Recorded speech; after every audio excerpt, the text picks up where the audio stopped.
of you, if you haven't joined the LibsWork group on LinkedIn, to please do so. Takes a while to get LinkedIn groups going and to have discussion going on, but you are all welcome to join. We're going to discuss the demographic drought report. If you didn't have time to read it, I put a link to the report in the chat, so you can refer to that. It's something I think we're going to be using for a long time.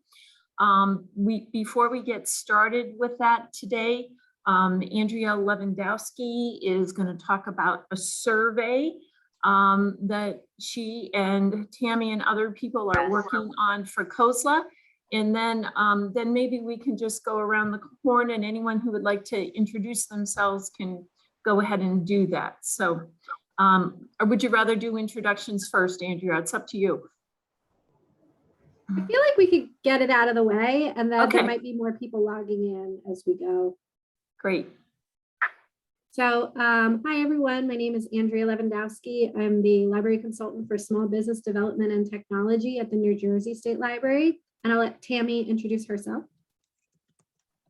Hi, everybody. I'm Tammy Westergaard, and I am a professional librarian on staff with the Nevada Governor's Office of Economic Development. Woo! That speaks well of all of us, right? Like, Nevada sees libraries as a path forward. So it's great to be here. I manage a federal grant called Sandy, and my name's not Sandy, it's Tammy.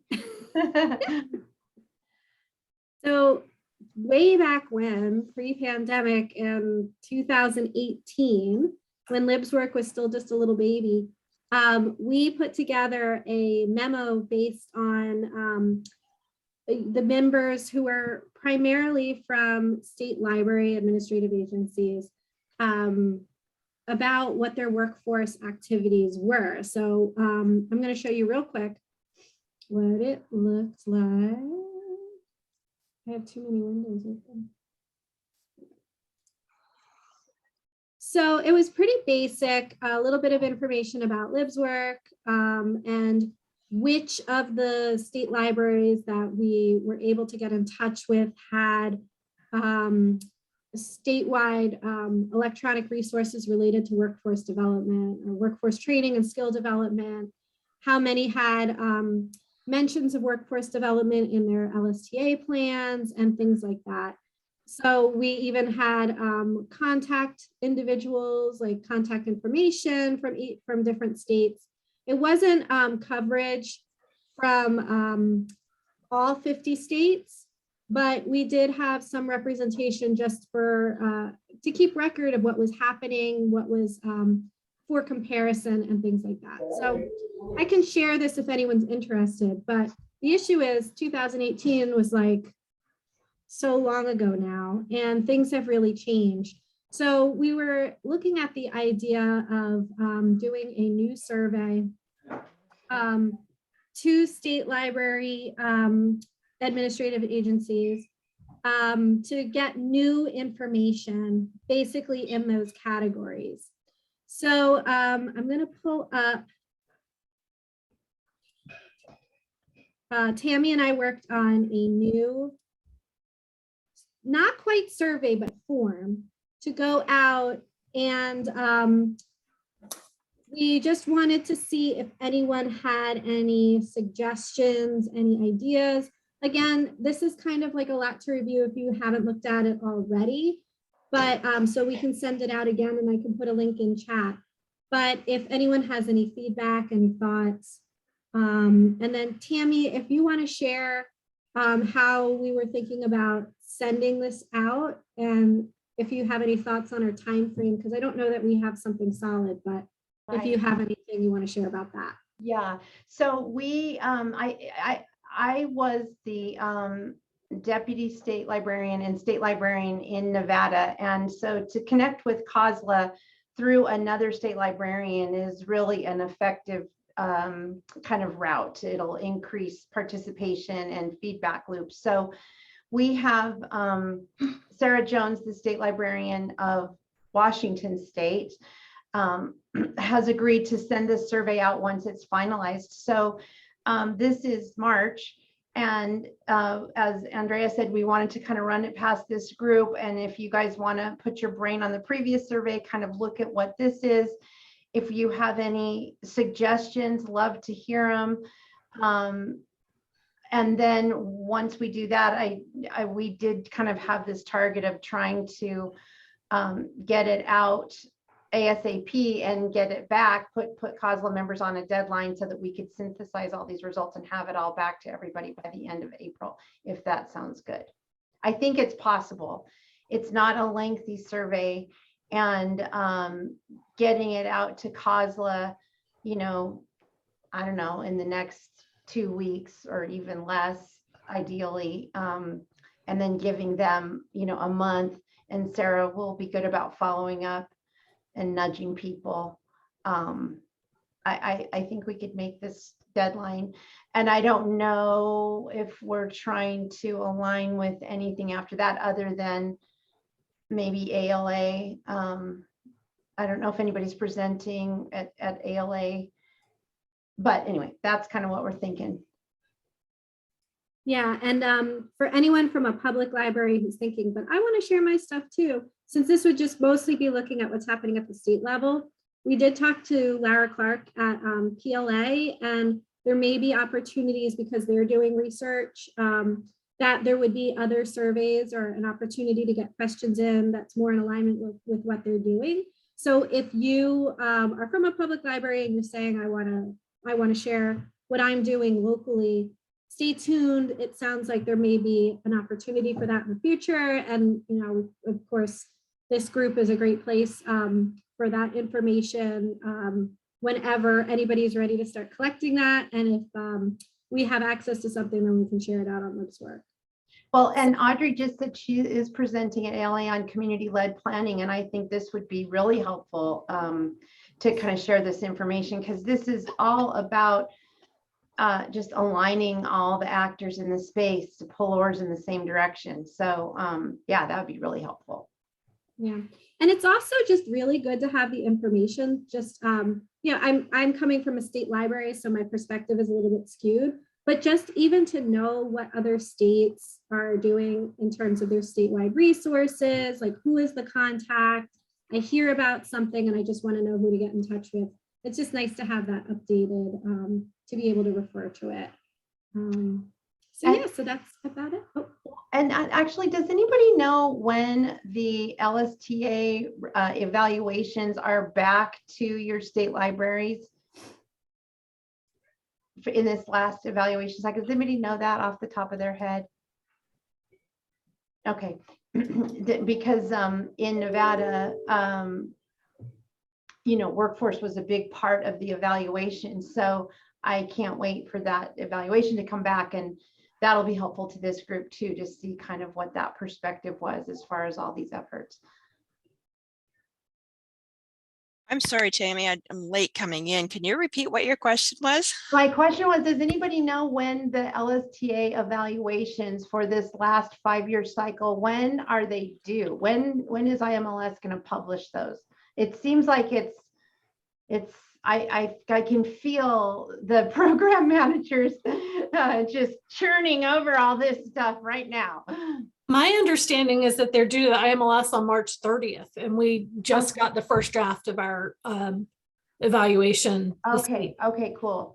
So I don't know how long it takes IMLS then to publish the reports, but they do. So, okay, cool. This could all work out. Well, it will work out. Yeah, so I guess if any, I'll put my email address into the chat, and Tammy, if you want to put yours too, and if anyone has feedback, and I will also put a link to the old memo. I don't want to call it a report because it wasn't very scientific, but memo. I'll put that in the chat as well. Thank you. Great. Anything else with that, Andrea? Nope, I think we're good. I just want to add, I'm trying to find too what happened to our email list. There was a movement a couple months ago to update the email list and make sure that We knew where everybody was from and what their titles are and that stuff. And I thought we were going to start putting some things on there in terms of like what kind of resources folks offer. And that would start to capture some of the more local level information that we're looking for, but I can't seem to find it now. And I'm not You sure. shared it. Yeah. Yeah, I know I shared it, but it didn't, that drive didn't originate here because we're not allowed to create documents. I mean, I could work with it because it was an existing resource, but I think it came from Wisconsin. I think it was a Brian Green thing. And I wonder if it went away entirely. Is anybody else able to find it in their Google Drive? Does anybody know what I'm talking about? Okay, thank you. No, I don't. I'm sorry. Wait, we're talking about the LibsWork Google Drive? Sorry. Yeah, I mean, ultimately, have yes. it. So are you seeing that spreadsheet that we were starting to work with a couple months ago? Yeah. Do you want me to put the link in? Yeah. Is that what that's fine. Mark is referring to in the chat? Yeah, that's exactly what I was Oh, referring okay. to. I'd have to Can imagine find it again in the archives or whatever.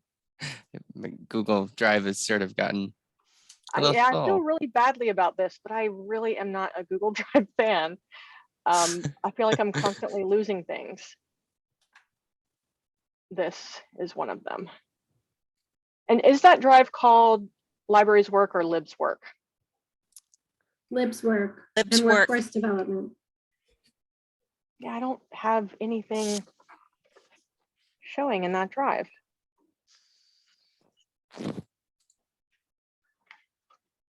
I see you in there. I don't see anything. But I'm not like a manager, so I can't, I'm just a contributor, so I can't do anything. Well, I'm just wondering if it wouldn't be a good idea to move that to someplace a little bit more stable. Just because if somebody were to go in and start cleaning stuff up that Ryan created, this might I go know, away. when I tried to update it, it wouldn't let me, so I don't Oh. remember what happened to it. Huh. Oh wait, no, there it is. Well, maybe we can come back to that. While Mhm. you're looking, why don't we take a few minutes and let everyone that's joining, because we have 21 of us here today, just briefly introduce themselves. So you've already had an opportunity to meet Andrea and Tammy. I'm Natalie Rupert. I am not a state librarian. I am the manager of Career and Job Services and Workforce Development for the Kenton County Public Library, which sits in northern Kentucky on the border of Kentucky, Ohio, and Indiana. And with that, I'll ask Hillary Ritt to introduce herself. Good afternoon. I'm Hillary Ritt. I'm with, excuse me, I'm the Workforce and Adult Services Consultant with the Kentucky Department for Libraries and Archives, and I'm in Frankfort, Kentucky. Great. Hillary, you pick the next person. I'm going to pick Mark. I'm Mark Yoakum. I am the Workforce Development Consultant for South Central Library System, a regional library consortia in Wisconsin.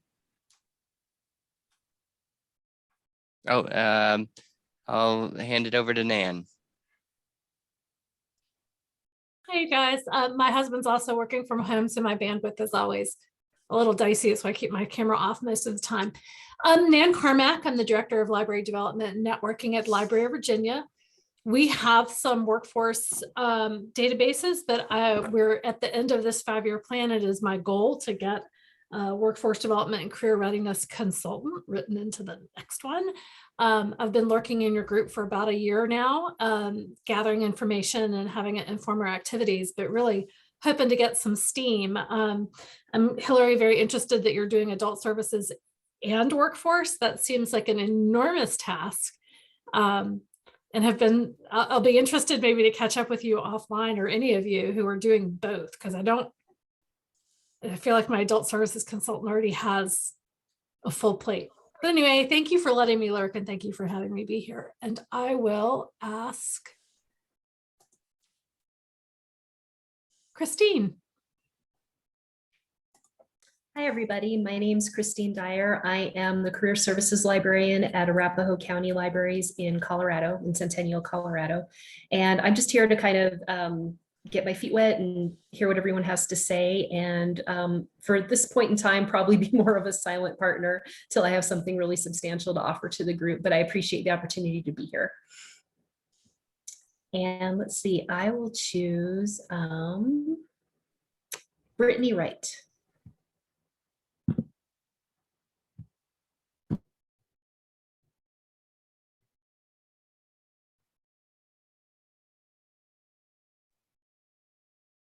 Brittany's putting their information in the chat. Okay.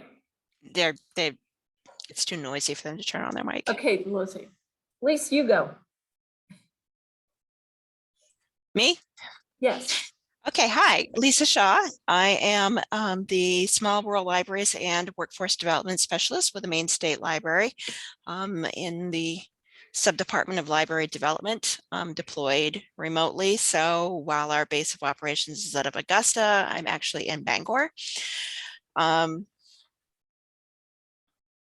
Yeah, that's the long and short of it.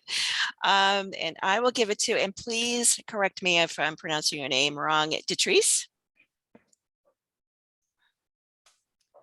Yes, you pronounced it correctly.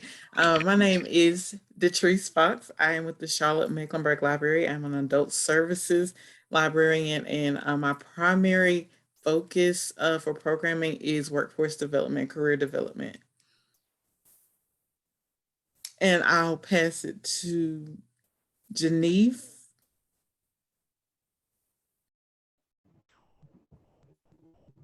Hi, everyone. My name is Geneve Purchase, and I am one of 4 deputy chiefs for the State Library Resource Center in Maryland and UNOT Pratt Free Library. And one of my areas of coverage is workforce. So that's why I'm here. And I will pass it to Arlene. Hi, everyone. I'm Arlene Weibel from the State Library of Oregon, and my title is Electronic Services Consultant, and I think that I'm involved in just about every aspect of what people have been talking about so far with the various state library responsibilities.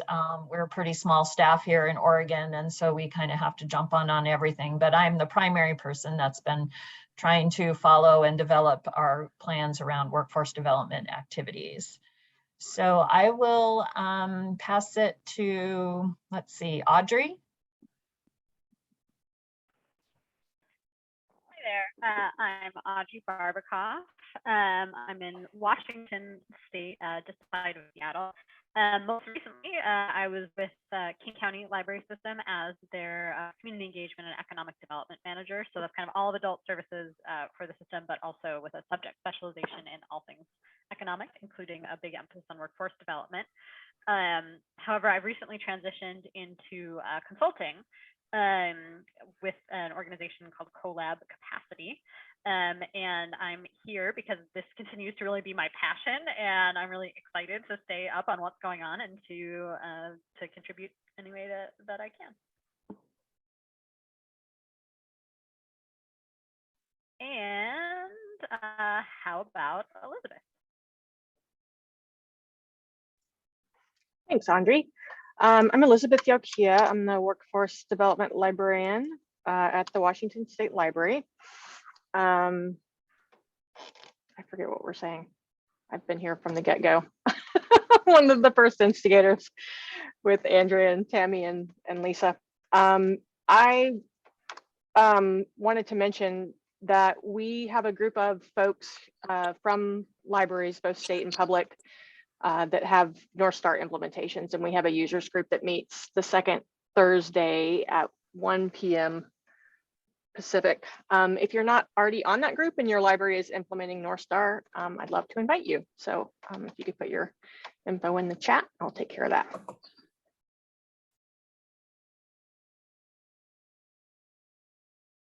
Oh, sorry, I have to nominate. Have we heard from Rihanna yet? No. Hi.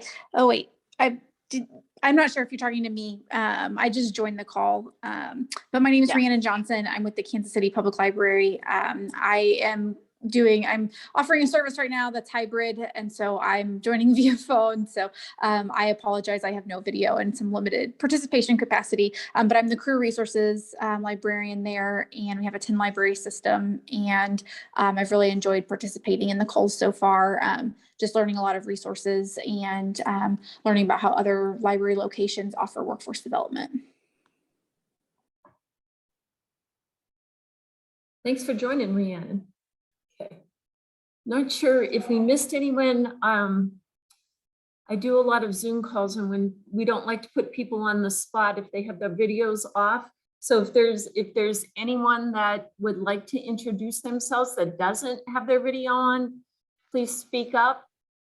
I'll introduce really quick. Sorry, I'm David Sniffen with the Charlotte Mecklenburg Library. I'm program manager for workforce.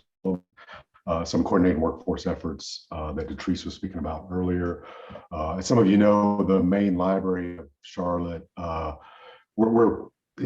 it's going to be demolished, and we're having a new library in about 40 years. And so our workforce development staff have been redistributed. We're in talks with the county towards the budget year starting, and they want to give us possibly some money to make sure we're hitting critically needed areas. So I think that'll help us coordinate our workforce efforts in Charlotte. So you'll definitely be hearing more as we meet. I really enjoy these meetings, and I appreciate you all having us here.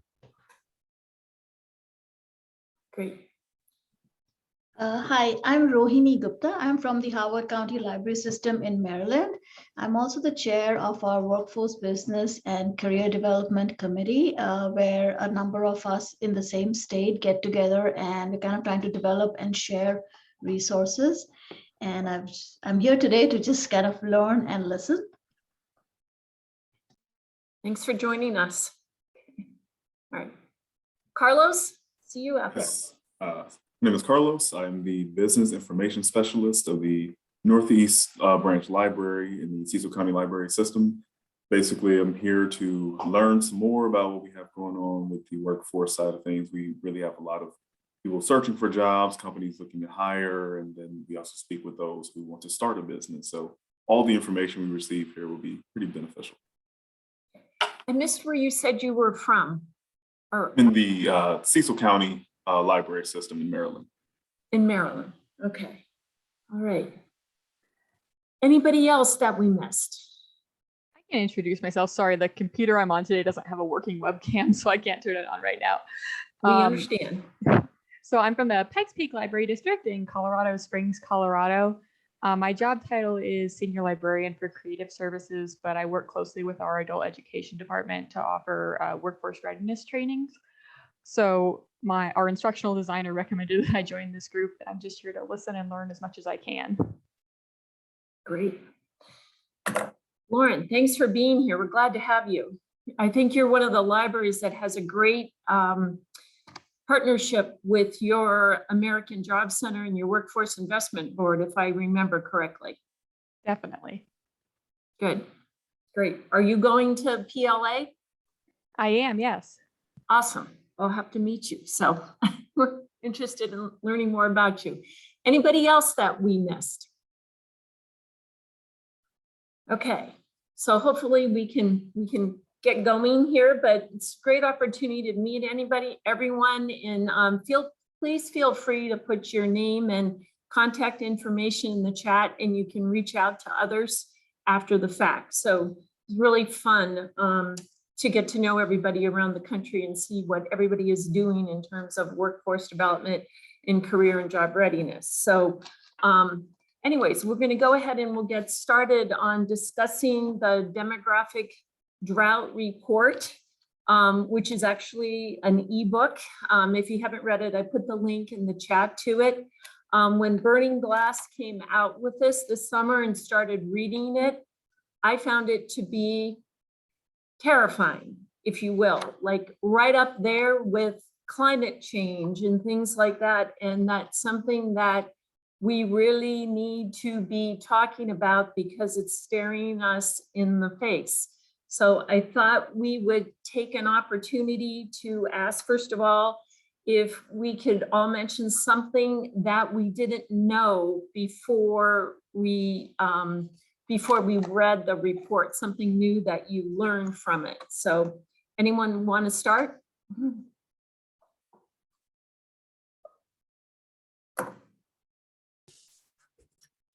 I'll go. Hold on. My husband just came home with all the dogs, so now there's chaos. It's always something. So I have both watched the video and read the document, and I just was, it gave me a vocabulary for things we were seeing and also data for moving forward. I mean, it just informs everything that we do. Who are we serving? Where can we, staff capacity issues that we're all currently experiencing, and how that's not going to get better, and how libraries need to evolve to have our own workforce stability and the ideas of automation. I shared it with our library director list group and had a couple people snipe at the lack of sensitivity, if you will, for why people left the workforce during the pandemic. I get that. That's almost a given. Forgive me for any economist here, but economists are not generally interested in the personal parts of it, like people leaving the workforce to care for their children or the elderly, or all of those things. But the data produced is incredibly valuable as a planning tool as we look to the future. And I am so glad you guys brought that to our attention. So thank you. Great. Anybody else find anything in particular that they read in the part that they didn't know? I was wondering, I mean, during the last recession, when unemployment was so high, there was a lot of targeted programs to the long-term unemployed. And I haven't been seeing that yet in our traditional, workforce agencies. Is anybody else looking at that problem? And the other thing, just specifically, that labor force participation rate is really low among people who don't have a high school credential. So I'm wondering if anybody's thinking about going that route. What do you mean, Elizabeth? Can you rephrase that again or restate that? Which part? The labor force participation rate? Right. It's really low amongst people without a high school credential. Mm-hmm. So I'm wondering if, like, we have a public program here in Washington State. We're really fortunate. But I know some other states have done, like I think it's Gale who does the high school, I don't remember what it's called. It's Career Online High School. Right. And I think Florida was a big participant in that for a while. And California, I think, did it as well. Mm-hmm. We have one that's run through our state board for community and technical colleges here. So it's practically free, and it has better outcomes and gets people connected in with the system. But our theory is that if folks didn't complete high school, then finding their way to a college campus, even a community college campus, is maybe not incredibly likely for a lot of reasons. So even just promoting that through the libraries might feel like a safer, more welcoming place just for people to learn about it. In Maryland, we had a recent study done by the Greater Baltimore Regional Development Council. And one of the things that or one of the action points that they came up with is to encourage apprenticeship, and to kind of encourage corporations to look at a formal way of offering apprenticeship rather than it being just a very informal, somebody, and so let's, take him in. So I think that would tie in very well with what you were talking about, Elizabeth. We offer a lot of GED programs here, but not necessarily high school to complete high school. So I think GED is still kind of more known. But again, if you didn't complete high school, then a whole bunch of big scary tests maybe are not. I mean, in my experience with certification exams, it's not something that your normal person kind of seeks out unless they have to. So Yeah. No, that's okay. How about, is anyone else wondering about the long-term unemployed? We have an acute labor shortage in our area, so we're not seeing that much. Our bigger issues are lack of transportation, not being able to get people to where the jobs are, and lack of childcare as major issues.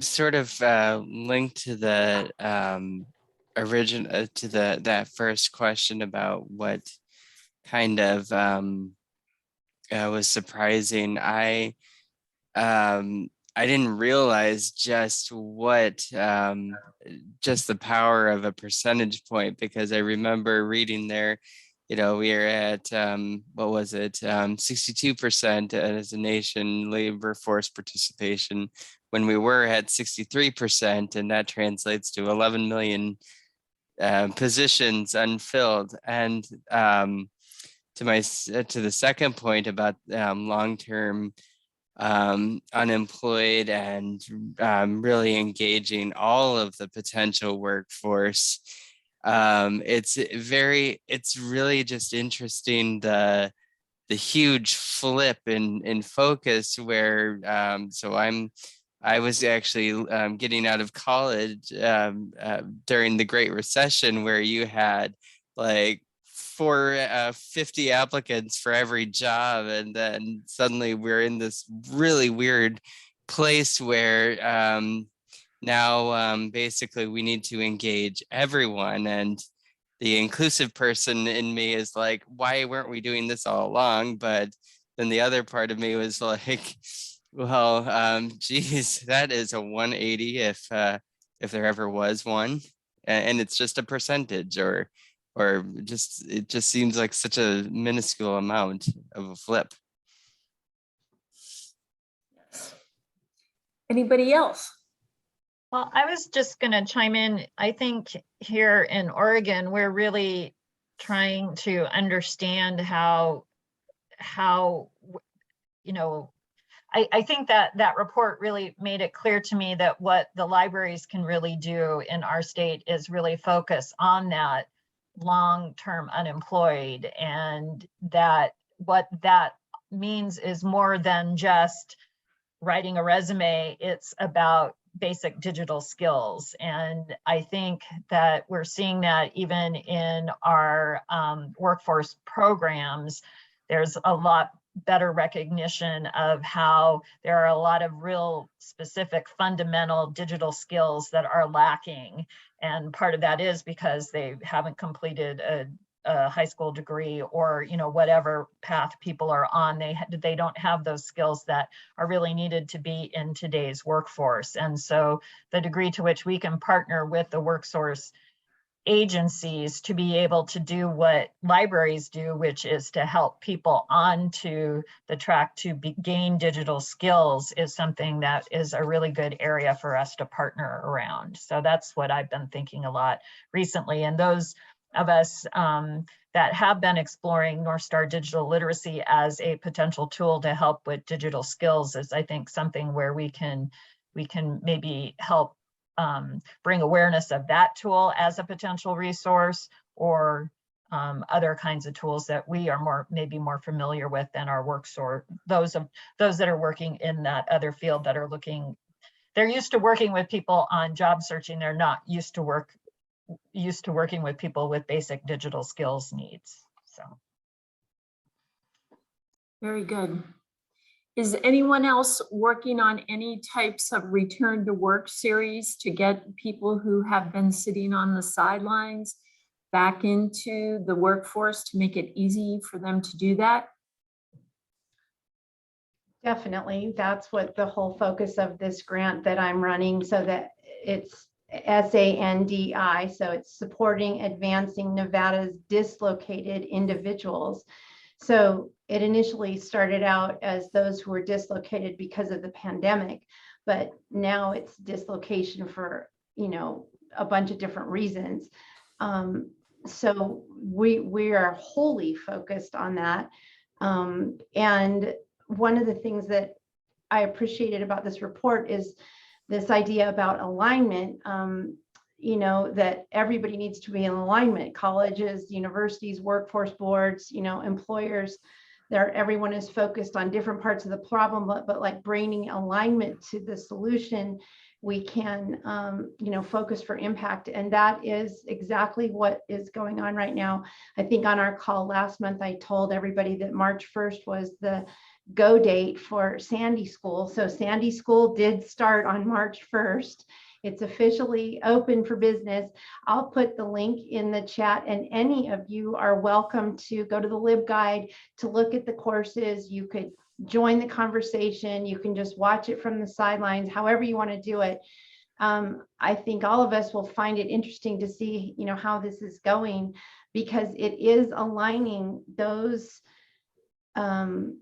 institutional bodies like across the whole state. We have the community colleges represented, we have the workforce boards represented, we have the NGOs represented, we have the state agencies that are serving, you know, various population groups from you know, corrections to adult basic education. So to the question about high school, because of this community of practice, and in order to get into a Sandy a program, a training program that leads to a non-degree credential of value, you have to have a high school diploma, but you could actually get one at the same time you're in the training program. And because of the community of practice, we're able to take care of everybody who comes into the system and then refer to those other agencies, you know, the state or whoever that do have resources for, you know, high school education. And so it doesn't just land on the library. So that's the point of all of this, bringing these things into alignment so the silos understand, you know, what the different lanes are and who has the roles and responsibility. And we're staying in touch with each other, if you will, through a platform, you know, through a career information database. So it's forcing us to stay in line with each other and to communicate. So yeah, it's interesting. I mean, we have people are doing it. It's Sandy School is happening. That's great, Tammy. Let's take another point of view from the report. About a year ago, we had a great presentation from Rutgers on what was happening with people losing jobs due to the pandemic, and a huge, like something like 2.4 million women left the workforce from February of 2020 to February of 2021, which we were all focused on that. And then in this report, they noted that that was overshadowed by another mass exodus, which was that men have been disappearing from the workforce since the 1980s, and that the prime age male workforce, ages 25 through 54, has plunged from 94% working in 1980 to 89% in 2019. Any thoughts on that and what some of the causes were that the report indicated? So one of the things that stands out for me is on page 16, I think,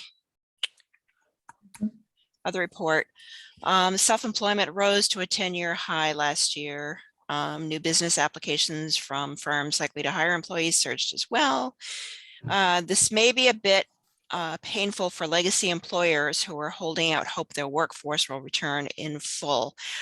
But with workers remaining on the sidelines, communities will need to adjust their expectations, and that's so huge. I can't highlight it strongly enough. I think one of the things that we've seen, and those of you that have known me longer know that this is a hobby horse that I ride hard, so bear with me. We have a lot of people engaging in 1099 creator work that just doesn't seem to get acknowledged by our traditional workforce systems at all. I think a lot of people, you know, especially younger people, figured out, hey, I can start a YouTube channel or, you know, Instagram or whatever, Twitch, and, you know, get ad revenue and not have to leave home to do this. Plus I can write off, you know, my internet and my computer costs and all that sort of a thing. I know those numbers are being captured in, you know, labor statistics somewhere, but it just doesn't get talked about enough. And there are some mad skills that are happening, you know, with creators that what we don't have is a good way to quantify that and bring it over to show an employer or a potential employer if somebody actually wants to go to work for, you know, a traditional firm or company. Like all these things that I had to do as a creator are pretty huge. So I think that that's something that we're not seeing. There's a lot of scams out there too that people get pulled into, pyramid schemes, things like that, that are really being pitched so heavily to a lot of young people of why would you go work for, you know, a 9-to-5 when you can, you know, become a millionaire pushing crypto, you know. Some people unfortunately get lost to that. And by the time they are like, oh crap, what did I do? You know, they're like in the hole. So there's those things. We still have the lingering problem of the application process being an absolute nightmare for even the most basic of entry-level jobs, you know, in large corporations. You know, we have a generation still that is like, you know, you could just walk in, they're hiring, you know, they're not hiring there. Like you got to go through, you know, their overlords, you know, application somewhere. And those are really lengthy. They don't always work right on the back end. And it really takes weeks and weeks and weeks sometimes for people to get through all of those hoops, and even then they may never get a call back. So we know a lot of that's going on too, is a lot of that kind of choppy crap that's going on. So I think some emphasis in the future on, and I know that this lies at the heart of what Lumina does, which is why I just love them so much, but it's like finding ways to quantify what people are already doing so that, you know, you've got something that you can show to a traditional employer, demonstrates you have these skills, you know, that they're looking for. We're starting to see some movement in that.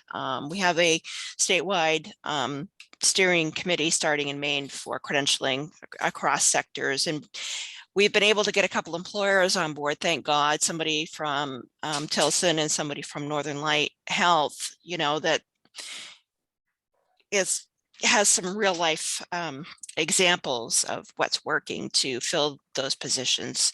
So I think there's a couple of things, you know, that we kind of got to look at a little more closely. I had something else too, but it's just gone right out of my brain, so I'll stop talking. Any other comments? I thought that was interesting that one of the things they said about men not being in the workforce is a lot of younger men are choosing to play video games and work part-time. That was interesting. So you got to wonder if when they say play video games and work part-time, they're talking about like Twitch streamers, you know what I mean? Like that's not a real good way to encapsulate that. But yeah, Brittany says. Very good. Good. Any other comments about that? Or what's happening with the opioid crisis in your area? I found. Go ahead, Mark. Oh, all right. I found that to be a really interesting point that I hadn't even considered that that it they sometimes you know, they call them diseases of despair. So substance abuse and mental health issues, and then the opioid crises, all of that comes together. And I was surprised just at how many people it took out of the workforce.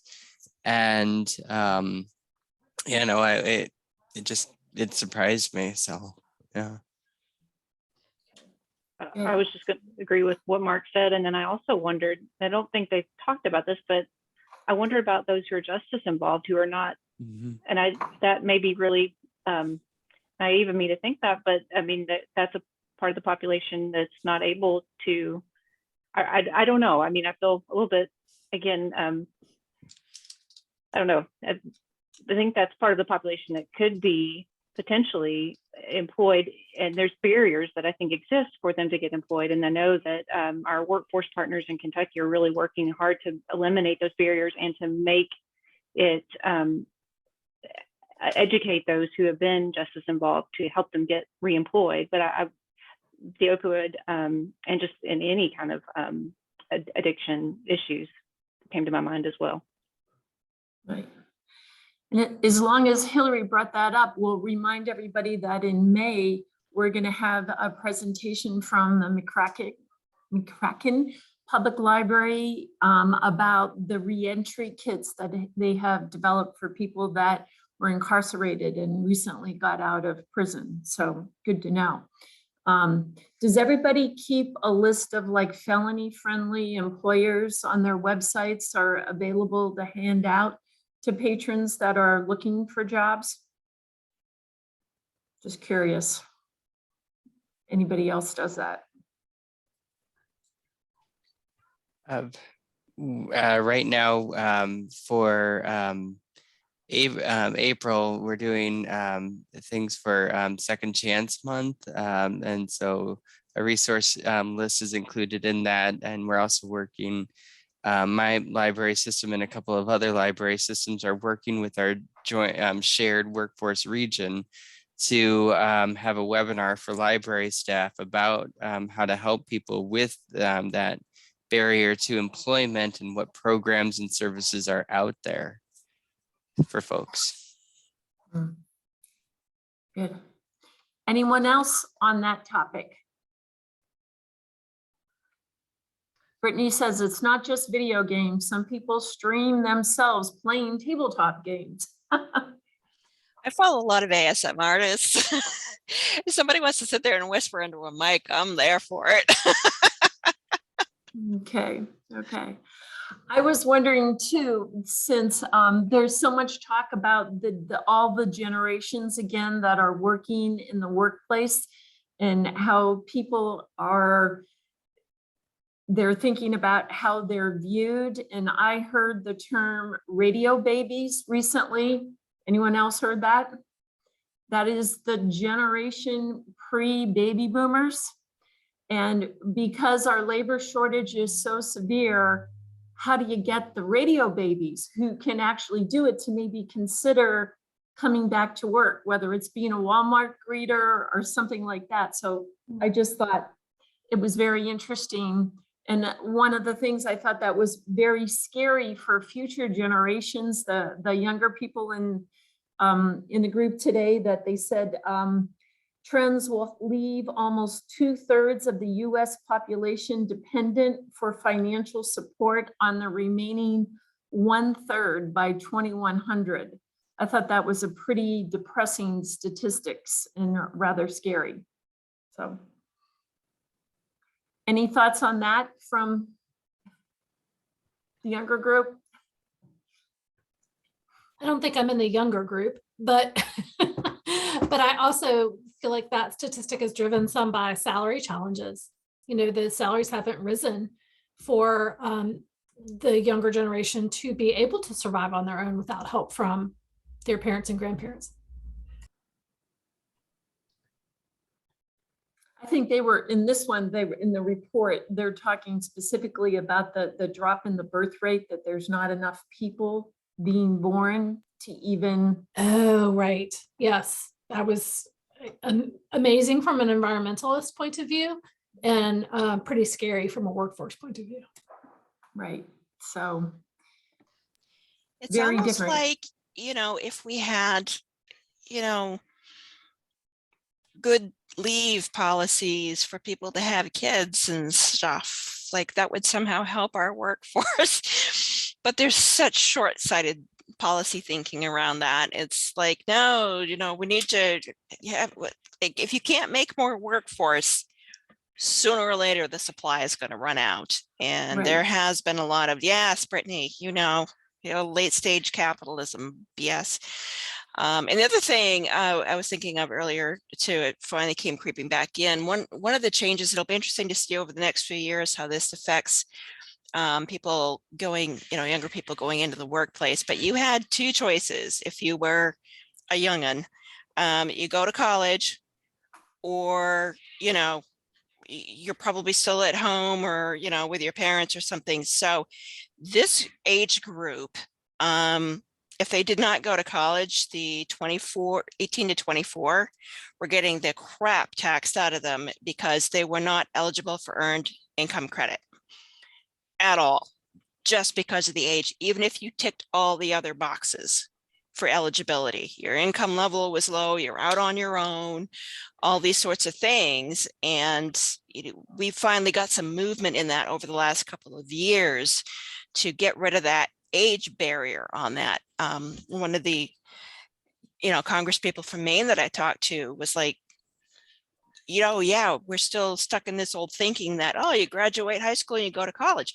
Well, you're going to take on a boatload of college debt that you can't afford, or you're going to go to work, and as I said, you're going to get the crap tax out of you. So pick your poison. No wonder people get so jaded. So it'll be interesting to see how having that change in the tax code affects younger people, what choices they will make going forward, because it was damned if you do, damned if you don't for so long.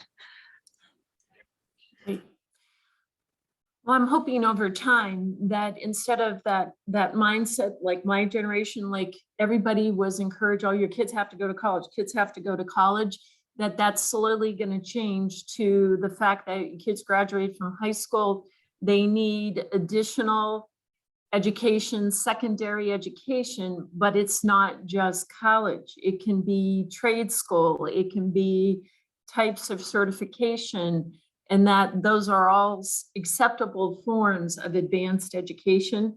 And that's a good thing, and that people will do well to help fill the labor shortages. So we'll make a difference. I also thought, did anyone notice back to Nan's point, on page 25, they had a note there that raising a child to adulthood now costs American parents close to $234,000, which would be like the equivalent of buying a house in some parts of the country. So that was kind of a scary thought, to your point, Nan, that people for many times were thinking they couldn't afford to have children and chose not to. So that probably helped contribute to the drought situation. So, all right. Anything else that people thought was interesting or wanted to point out in the report? Well, one thing I noticed is that I think, I'm not young, but I do have younger-ish children. My oldest is 33 and my youngest is going to be 30 in a couple of weeks. And there's one in the middle. And from their perspective, as some of those kids of mine actually have children as well. And I think that there is a different conversation that's happening among young people about meaningful work and how is it that we can contribute to solving the problems of the planet, because the old perspective and point of view relative to taxes and wages and all of those things, there don't seem to be any answers to that. And so they're looking at this just through a wholly different lens. And one of the things that we are intentionally doing in this community practice journey, if you guys jump onto that link I sent and just look at what the curriculum is, it's about helping this community of practice ask different questions of individuals. And the marketing campaign is going to be around a different kind of question. And it's not about measuring your, it's not about measuring yourself against a wage necessarily, although living wages and true career mobility is very, very important. But even what trumps that is contributing to solving the problems that have been outlined by the World Economic Forum and the 17 Sustainable Development Goals. We're not hitting it on the head with that particular brand, but that's what it all points back to, is because those are the problems, you know, those are the problems that I can tell you that all of us want to find solutions to, and open markets are the only way to solve those problems. And so helping foster an idea about we're all pulling oars in the same direction, whether or not we are on, you know, whether a worker or an owner, you know, we're all trying to contribute. And I think that one of the most profound things that libraries can do is to continue to work with local business to help showcase those stories and to ask the right questions of business. How are you contributing to solving this problem? You know, take your pick out of one of the 17. And so I think that that might be something to think about, because there are no answers. There's no trigger really to pull, or this magic lever. This is a hot mess. Very, very, very much so. So I know a lot of the community colleges in our area are really struggling. A lot of the colleges are struggling because of their enrollments are so far down, in that, according to the report, because of the drops in birth rates, there's going to be a big shift in higher education, that not all the colleges, universities, they're not all going to survive. I don't know about you guys, but I think every single one around us is offering some kind of short-term credential badge certification program that they want us to promote, advance, get out there. And there's only so many people to talk about that. And then everybody who is working seems to be working tons of hours and doesn't have free time. So it seems like a difficult situation all around. So are other people seeing that as well? One thing I'd like to add is that this phenomenon is also, this is not unique to the United States. The European EU countries are facing the exact same thing. And some of you know that I was in the Czech Republic in September, and this problem is so profound in the Czech Republic, and it's a country with a really very low unemployment rate, but the landslide that's coming, where there is this huge dearth of workers because the Czech Republic became, you know, free, and so people put off having kids, put off marriage, put off opening businesses. So there's like this 15-year gap where it's all just falling off a cliff. And then now look at the situation in Ukraine. I mean, that borders Yugoslavia, and the refugees are flooding into, obviously, you know, those surrounding countries.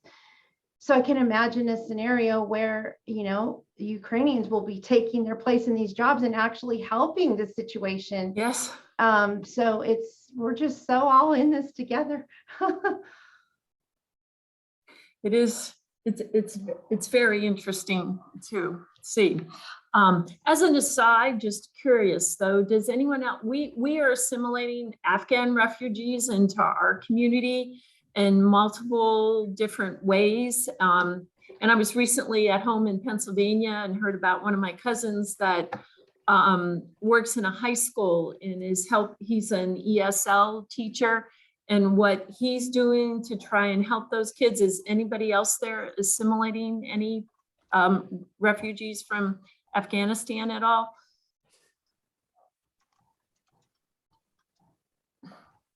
Not that you know of. Okay. Maine saw an influx from Somalians, you know, a while back. And the other low-hanging fruit, you know, for importing credentials that I was absolutely shocked that we weren't doing before were military veterans. Like, you know, somebody does, you know, stitches people up in the field and everything, and then they get out and it's like, no, you got to go all the way back to start. for your medical training. Like, are you kidding me right now? In Washington, we were facing that during the last recession, and that's when that credit for prior learning legislation got passed.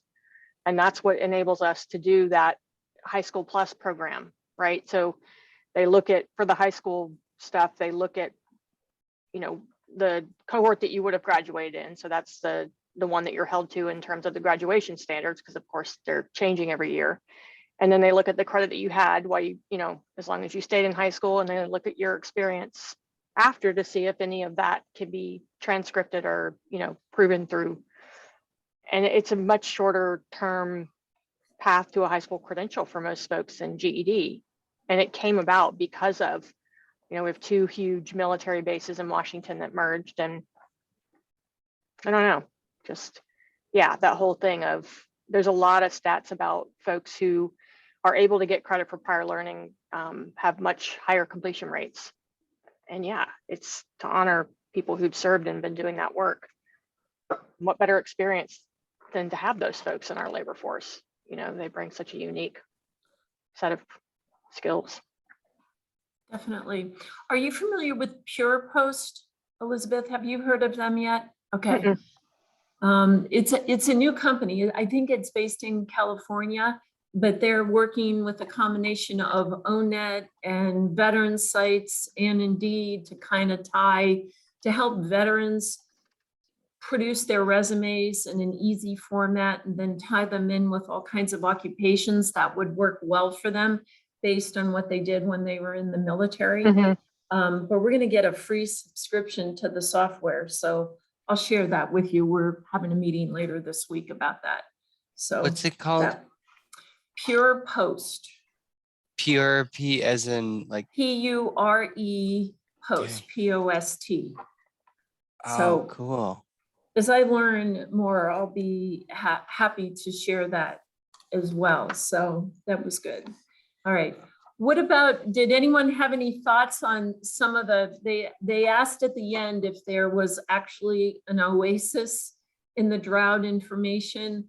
And they talked about that immigration will help, but it won't fix the problem because every other country, like Tammy said, in the Czech Republic is going through this, especially Japan and the European Union. They're getting hit with it before we are, and that's happening. So it's not like we can import a whole lot of people to come work here. And they talked about have more babies. Well, that can only happen so fast. And they talked about technological innovation that could help. I don't know. Any thoughts on any of that?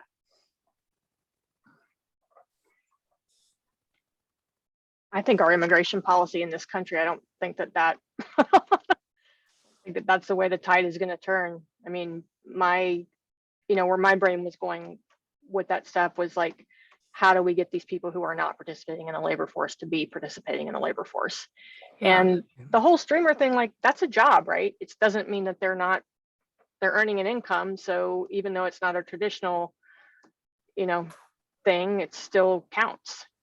Labor force participation is people who are just like somehow not looking for jobs. And it's interesting to me that they had so many people retire during COVID because, there was so much focus on retirement and getting your stuff together. But then like theoretically, it's these children who are maybe still living with their parents. And I just wonder how long those parents' retirements are going to last. I mean, my mom's living with us now, and I'm sort of shocked how much more it costs just to have another person in the household that you're, providing human room and board to. And that's not even going to be permanent, I hope. No, So. I agree. No, yeah. I did think, I liked how they said the silver lining in the report was that companies are finally having to respect and appreciate their human talent, and that some of those policies that we've all resented for so many years have to change. Like Lisa, what you said about maternity leaves, paternity leaves, those kinds of things changing. They're not automatically rushing people who are 55 plus out the door because they're at a certain level and they can hire several people more in at that. They're appreciating their knowledge and their experience and things like that. So I thought those were good things that could be happening as a result of this. So. To Tammy's point earlier, it's the difference between the volume setting on your computer and the volume mixer. It really does take an equalizer approach of there's no one agency that's going to get this done. And, as you start, I have found anyways, as I've started getting involved with different things that aren't directly library related, like, planning board and stuff like that, there's so much crossover in the work. We've got a bunch of job openings. I mean, years ago, remember it was like, we need jobs.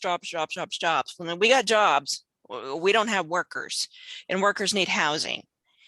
But then trying to change the housing that you have locally, because, all of a sudden a bunch of people want to move to Maine and the housing prices are going through the roof. But a lot of we are zoned in a lot of these communities, and there's a lot of URD1 zone that's like, the old single family house. And so you try to say, okay, well, we need more boarding houses, more multifamily, that type of thing. And oh my God, do the NIMBYs show up en masse at these meetings, and are like, well, I don't know these people. I know everybody on my street, and who's keeping an eye on these people, and it's so frustrating, because if you don't have housing, you're not going to be able to get the job. But then again, it's all intertwined. It's just, we had some ham, we could have some ham and eggs if we had some eggs. And it really does take little policy movements all the way around to get any real traction. Mhm. Mark, I'm sorry I interrupted. Please go ahead. No, what you're saying is absolutely like spot on. It is a system. It takes a system approach. There are so many parts of all of our like housing, transportation, childcare. Everything is linked, and so really, you got to fortify all those systems to make it work. I guess my point in the silver lining, I'll bring it back to what I had said earlier, is that it is increasing the talent pool. There are so many different groups of people who have been historically left out of the workforce. I actually, I kind of speak from a little bit of experience as someone with a disability. It's like, yeah, this is our chance. Let's do it. But I have to temper my excitement there. But I mean, just thinking about like just the possibilities to get more inclusion and equity, and it's just, yeah. So there's my silver lining to that report, I guess. That's good. Good. I think we just came up with a perfect solution for keeping the community and technical colleges alive. I mean, if everybody had a high school completion program, if folks could get their high school degree and a community college certificate, or at least an AA at the same time, there we go. Because I agree, Natalie. I don't think that a lot of our traditional education is going to survive. It's just too expensive. Student debt is too high. And I mean, I really think that a lot of the reason that community and technical college enrollment is down, I mean, even our universities opened back up even temporarily during COVID, but the community colleges didn't. And I think a lot of that is because they didn't have the capability, the digital skills for their instructors to be able to really teach effectively online. So they were essentially left with nothing. And then the folks that would have been going into those programs didn't feel comfortable learning online. If you're going to go back to school and then all of a sudden it's one thing to go to a campus, which is kind of a familiar sort of, but thinking that you're going to be doing that 100% online, doesn't surprise me at all that enrollment was down. And now if you're going to go online, why not go through a great program like Western Governors University or Coursera, where they take the elite, really engaging instructors, like the cream of the crop in each area.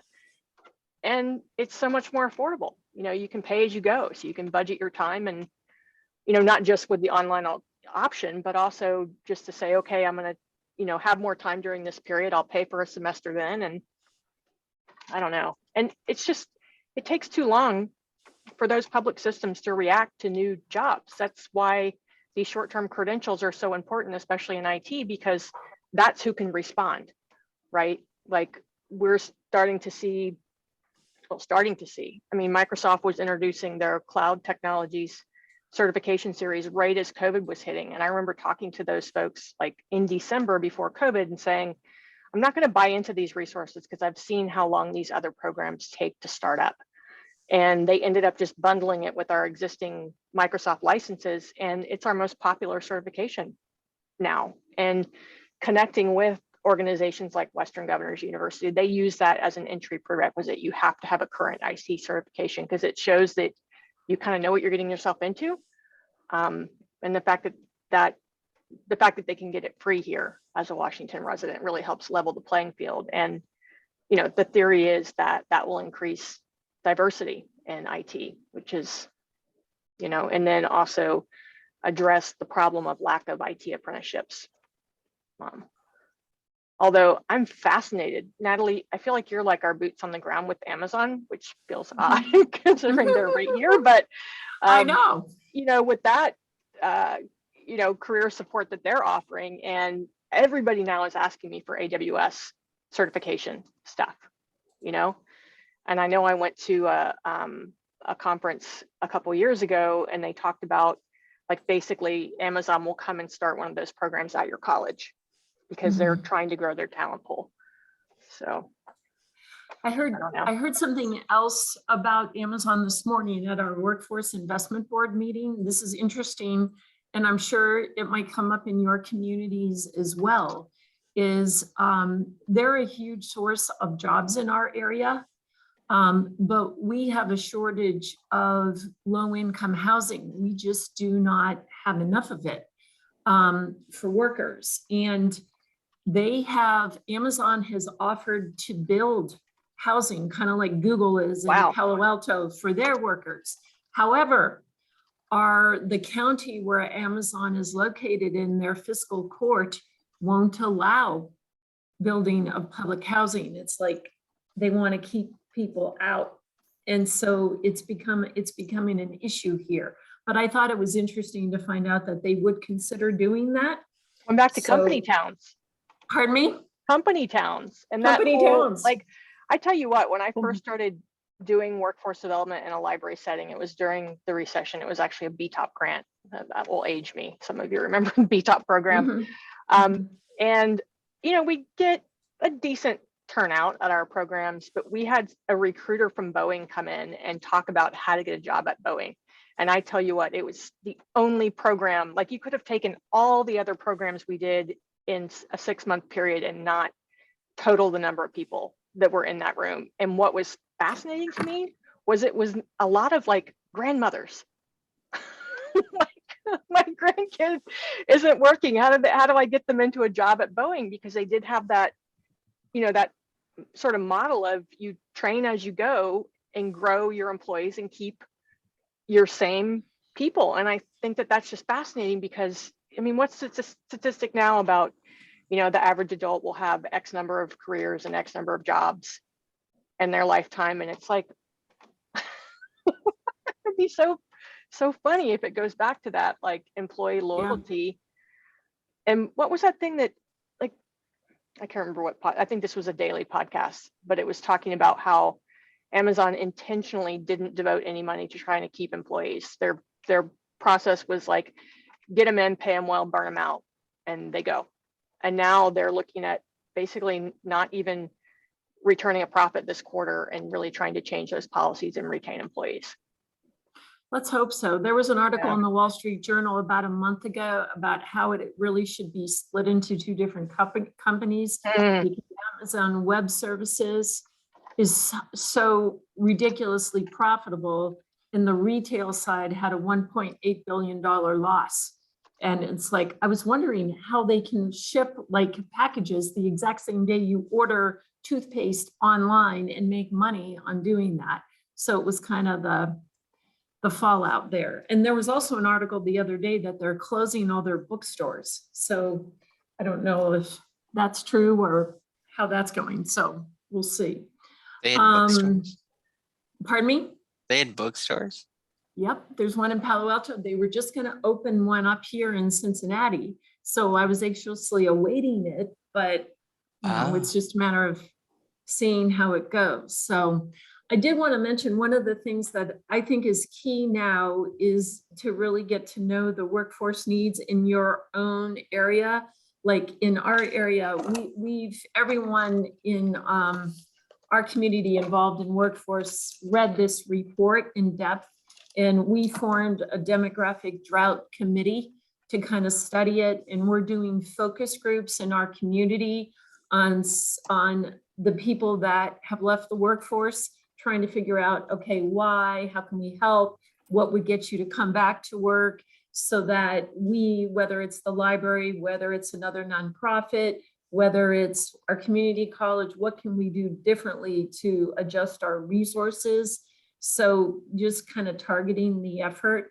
And then some of the other things that we're doing here locally is we've had a long running relationship with our American Job Center. So we do a lot of joint job fairs with them.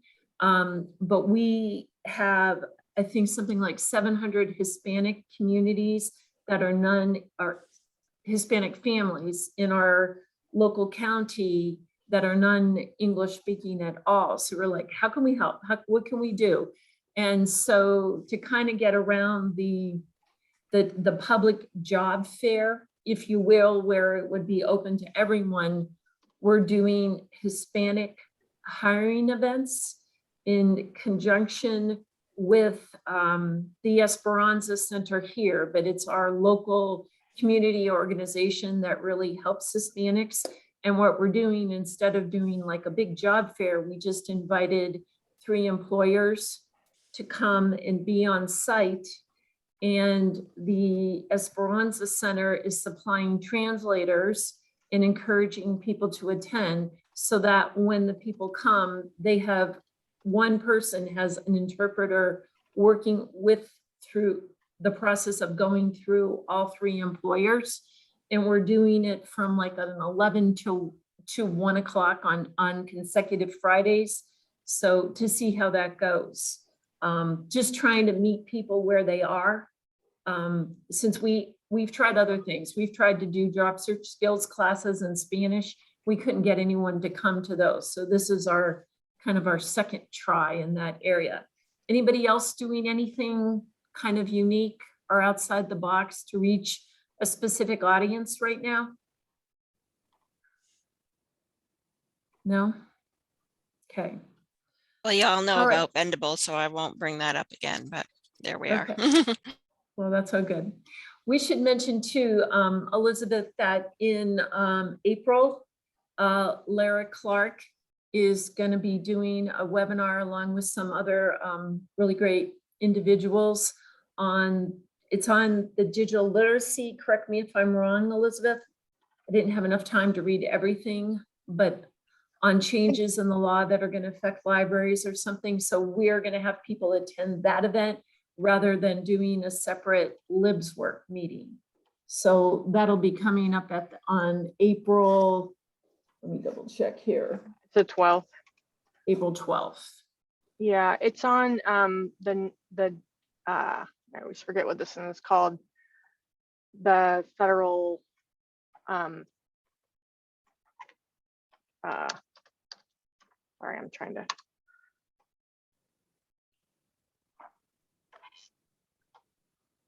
She sent us a gearing up for the Digital Equity Act with libraries. Here's the link that she sent.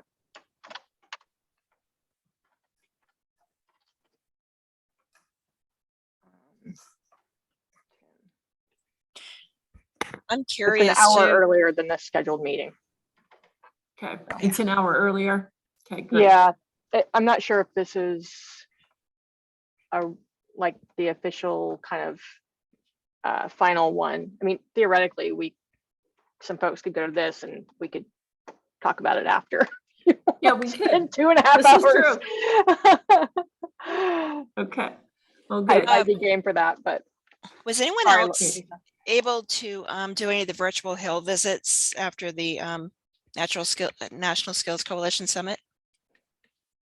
I was not. They had an Mhm. option for their summit if you wanted to get a meeting with with your state's congressional offices in DC to kind of, you know, be able to go in and do that, which was really awesome. As of course we've got, you know, just the 4 here in Maine, obviously our 2 senators, but 2 representatives as well. And Senator Collins actually herself attended that one that we went to. So that was really good, but we got like a half hour to pitch cross-agency collaboration around, you know, workforce skills and everything. So that was really, really super awesome. I big cheerleader for what National Skills Coalition is doing. That's great. Great. Well, I appreciate everybody's input on the upcoming sansdemic, it was called today, by Burning Glass. Did I miss anybody or any other comments that anyone had? Andrea, anybody? Okay. All right. Anything else anyone wanted to add today? Because I think we're getting close to our ending mark. Great job leading us, Natalie. Oh, thanks, Andrea. I've read this twice and it's like getting to people. Well, now other people are reading it and taking it in. So it's interesting to see how it comes into play. The other report that I did not think got a lot of press this year that would have been really good for workforce people to talk about was the mid-generation career report, and how people that are ages 45 to 60 are discriminated against in the workplace. So if you haven't a chance to check that came out in July, but it was the mid-generation career report. I think you can pick it up. I think it was also by Burning Glass. You can pick that up too as well. So it was good. Natalie, read. if you have a link to that, maybe send it to me and I'll send it out with the recording of this meeting. Okay. So that takes us through April, May. Right. Generally we take I know this seems really early to be talking about this at this A point. hiatus for the summer. I think that's a good idea. The summer hiatus. Yes. So if something comes up maybe for June, I think definitely we don't have good participation July, August. So we'll just give June a maybe. A maybe. Yes. What else was I gonna? Okay. Oh, geez, there's something else. Totally forgetting. PLA, anyone going to PLA, connect with us if you are. Yeah, let me throw my email in the chat. I wish. Maybe we could elect Arlene. Is she still here? Yeah, because she's there, right? Yeah. What is my email address? I'm going to put something in the chat though, for those of you who may not have this as a database, but jobscan.co, we are using that a lot, and we're really getting to capture a lot of younger people using that database. So if you don't have it, I would encourage you to check it out.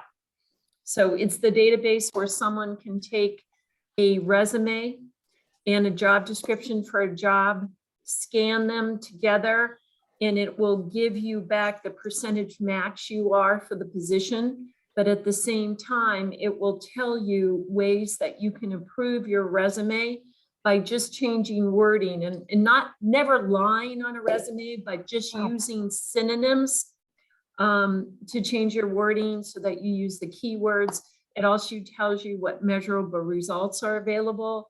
So we have a lot of people using that, and the database is not expensive at all. So I would encourage people to explore that. So, all right. Anything else? Quick question for Andrea. Yep. How far out are you from Newark? I train about an hour. Okay. Stray Kids are coming to Newark in June as well. So cool. Like I know somebody in New Jersey. All right. Well, thanks everybody for joining us this afternoon. Again, join the LibsWork group on LinkedIn. Elizabeth is really good about sending out the annual monthly emails, and encourage other people that you know that are getting into workforce or career and job services to join us. So happy to see everybody. So thank you all. Take care.